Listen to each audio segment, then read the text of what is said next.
ഇപ്പോൾ media one എന്തിനാണ് STPയെക്കുറിച്ച് ഈ നുണകൾ പറഞ്ഞുണ്ടാക്കണമെന്ന് അറിഞ്ഞില്ല.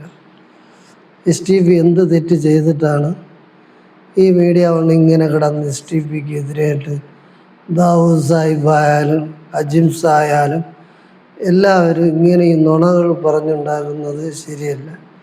നിങ്ങൾ സത്യങ്ങൾ പറയുക. നിങ്ങൾ സത്യം പറയാനാണ് നിങ്ങളെ ഇഷ്ടം.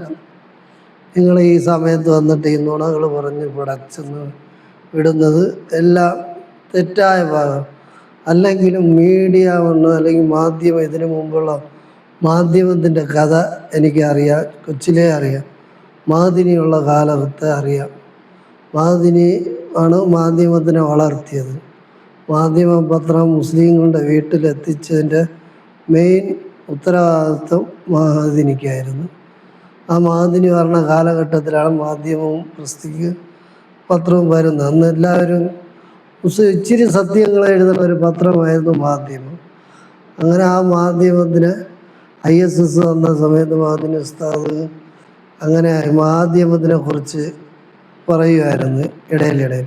ഇച്ചിരിയെങ്കിലും സത്യം എഴുതണ പത്രം മാധ്യമമാണെന്ന് പറഞ്ഞുകൊണ്ട് മഅ്ദിനി ഉസ്താദ് അന്നങ്ങനെ പറയുകയും എല്ലാവരും മാധ്യമം വരുത്തണമെന്ന് പറഞ്ഞ് മാധ്യമങ്ങളായാണ് എല്ലാ വീട്ടുകളിലും എത്തിക്കാൻ മെയിൻ കാരണമായ മഅ്ദിനി. ആ മഅ്ദിനി ഉസ്താദ് അവസാനം ISS എന്ന് പിരിച്ചുവിട്ട് PDP ആയതിനു ശേഷം അങ്ങനെ എല്ലാ വാർത്തയും മാധ്യമത്തിലേക്ക് മുസ്ലിങ്ങളെല്ലാം തിരിഞ്ഞു. സത്യം എഴുതണ പത്രമാണ് എന്ന് പറഞ്ഞുള്ള രീതിയിൽ മാധ്യമം നോക്കാൻ തുടങ്ങി. അങ്ങനെ വീട്ടുകളിലെല്ലാം മാധ്യമങ്ങളായി. അങ്ങനെ ഈ മഅ്ദിനി PDP ഉണ്ടാക്കി നല്ല നല്ല വാർത്തകളെല്ലാം കൊടുത്തുകൊണ്ടിരിക്കും. അപ്പോൾ ജനങ്ങളെല്ലാം PDPയുടെ വാർത്ത അറിയാനും നേരെ മാധ്യമമാണ് വാങ്ങിക്കുന്നത്. ആ മാധ്യമം വാങ്ങിച്ചുകൊണ്ടിരിക്കുന്ന സമയത്ത് വായിച്ച് വരുമ്പോൾ ഈ ഇലക്ഷൻ വരണ ടൈമിന് ഈ മാധ്യമത്തിൻ്റെ തനി സ്വഭാവം കാണിക്കും. എന്താണെന്ന് വെച്ചാൽ, അതായത് നമ്മളെല്ലാവരും വിശ്വസിച്ചിരിക്കുന്ന ഒരു പത്രം എന്ന നിലയിൽ മാധ്യമം വായിച്ചുകൊണ്ടിരിക്കുന്ന നമുക്ക് ഇലക്ഷൻ ടൈം PDPയെ കുറിച്ചായിരുന്നെന്ന് വാർത്തകൾ ഇച്ചിരി അതെങ്കിലും മാധ്യമമാണ് എഴുതണം. അപ്പോൾ നമ്മൾ PDPയെ കുറിച്ച് എല്ലാം ഈ പത്രത്തിൽ നോക്കിക്കൊണ്ടിരിക്കുന്ന സമയത്ത് ഇലക്ഷൻ വരുമല്ലോ. ഇലക്ഷൻ വരുന്ന സമയത്ത് മഅ്ദിനിയെക്കുറിച്ച് കൊയ്ത്തി എഴുതിക്കൊണ്ടിരുന്ന മാധ്യമം അവസാനം ഇലക്ഷൻ ടൈം ആകുമ്പോഴേക്കും PDPയെക്കുറിച്ച് താഴ്ത്തി എഴുതാൻ തുടങ്ങി.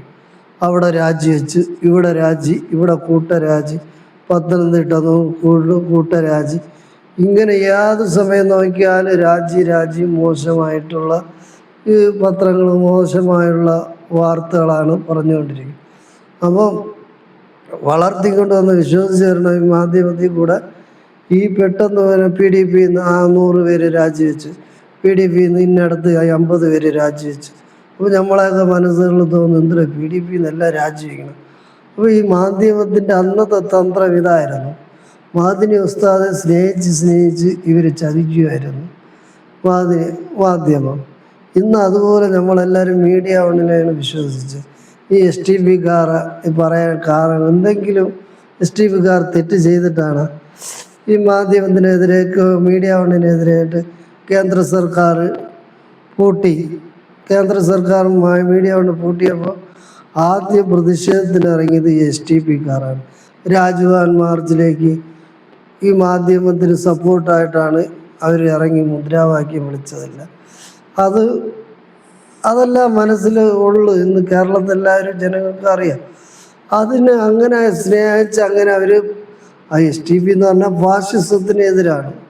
അവർ ആരുമായിട്ട് വേണമെങ്കിലും സന്ധിയാവും. BJP RSS ആയിട്ട് ഒരു കാരണവശാലും സന്ധിയാവില്ല. അതെല്ലാവർക്കും, കേരള ജനങ്ങൾക്ക് എല്ലാവർക്കും അറിയാവുന്നുള്ളൊരു വിഷയമാണ്. അപ്പോൾ ആ ഒരു വിഷയത്തിൽ ഇപ്പോൾ STPയെക്കുറിച്ച് ഇങ്ങനെ മോശമായിട്ട് മീഡിയ ആണ് എന്തുകൊണ്ട് പറയുന്നതെന്ന് എനിക്കും മനസ്സിലാവുന്നില്ല. നമുക്കാർക്കും മനസ്സിലാവും. ദാവൂദ് സാഹിബ് അപ്പോഴപ്പോഴായി മീഡിയ ആണ് STPയെക്കുറിച്ച് കള്ളം പറയുന്നത്. എല്ലാവരും അത് മോശമായിട്ടാണ് ഇന്ന് പറയുന്നത്. അപ്പോൾ നിങ്ങൾ സ്നേഹിച്ചു കൊണ്ട് വന്ന് വാർത്തകൾ കൊടുത്ത് അവസാനം നിങ്ങൾ ചതിക്കുന്ന ഒരു സ്വഭാവം മീഡിയ വണ്ണിനോ ആ മാധ്യമത്തിൻ്റെ ആൾക്കാർക്കോ അത് ശരിയായ ഒരു രീതിയല്ല. നല്ല രീതിയിൽ നമ്മൾ സമുദായ സ്നേഹം ഉണ്ടാവണം നിങ്ങൾ മതേതരത്വം കാണിക്കാൻ ഒരിടം മതേതരത്വം കാണിച്ചാൽ നിങ്ങൾ എന്നായാലും വേട്ടയാടപ്പെടും. ജമാഅത്ത് ഇസ്ലാമി ആയാലും SDP ആയാലും PDP ആയാലും മുസ്ലിമാണോ ഈ രാജ്യത്ത് വേട്ടയാടപ്പെടും എന്നുള്ള കാര്യം ഉറപ്പാണ്. അത് നിങ്ങൾ ആരെ തകർത്തുകൊണ്ട് നിങ്ങൾ വന്ന് ജീവിക്കാമെന്ന് വിചാരിച്ചാൽ നിങ്ങളുടെ തലയ്ക്ക് മീതെ ഒരു വാള് തൂങ്ങും. ഫാഷിസം നിങ്ങളെയും തിരക്കി വരും. അതുകൊണ്ട് എനിക്ക് പറയാനുള്ള മീഡിയ ചാനലുകാർ കാണണമെങ്കിൽ, ജമാഅത്ത് ഇസ്ലാമി പ്രവർത്തകർ കാണണമെങ്കിൽ ഞാൻ പറയുന്നത്, ഈ വിദ്വേഷവും ഈ നുണപ്രചരണങ്ങളെല്ലാം അവസാനിപ്പിച്ച് ഐക്യത്തോടെ മുസ്ലിം സമുദായം ഐക്യത്തോടെ കൊണ്ടുപോകാൻ നിങ്ങൾ മുൻകൈ എടുക്കുക. അതല്ലാതെ എനിക്ക് ഇതിലപ്പുറം എനിക്കറിയാമെന്നുള്ള മാധ്യമയുടെ കാര്യം മുതൽ അറിയാമെന്നുള്ള മാധ്യമത്തിൻ്റെ ചരിത്രം ഇതാണ്. വളം ഉയർത്തിക്കൊണ്ട് വന്നിട്ട് അവസാനം വെട്ടി താഴെ ഇടുന്ന ഒരു സ്വഭാവമുണ്ട്.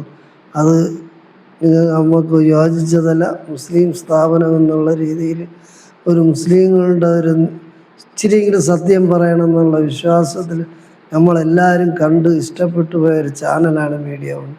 ഇങ്ങനെ അവസാനം SDP എന്ത് വൈരാഗ്യം, നിങ്ങൾക്ക് ഒരു ദ്രോഹം SDP ചെയ്തിട്ടില്ല. അപ്പോൾ ഈ SDP കുറിച്ച് നുണപ്രചാരണം അവരിപ്പോൾ ആർക്ക് സപ്പോർട്ട് ചെയ്യും? കോൺഗ്രസ്സിൽ ജമാഅത്ത് ഇസ്ലാമി 10, 20, 30 കൊല്ലം കൊണ്ട് ഇടതുപക്ഷത്തിന് സപ്പോർട്ട് ചെയ്തുകൊണ്ടിരുന്നതിന് ഇപ്പോൾ അവർ നേരെ കോൺഗ്രസ്സിലോട്ട് ആക്കിയപ്പോൾ പിന്നെ അവരെല്ലാവരും കൂടെ ഇപ്പോൾ ഇടതുപക്ഷത്തിന് കുറച്ചുള്ള നുണകളാണ് പറയുന്നത്. അതുകൊണ്ട് ഇതൊന്നും എനിക്ക് ഇതിനോടൊന്നും യോജിക്കാൻ കഴിയില്ല.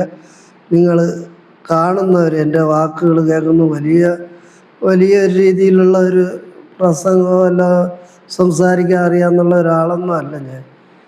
എവിടെയെങ്കിലും തെറ്റ് കണ്ടാൽ എന്തെങ്കിലും ഞാൻ നാവ് കൊണ്ട് എതിർക്കും, ശബ്ദിക്കും, അത്രേ ഉള്ളൂ.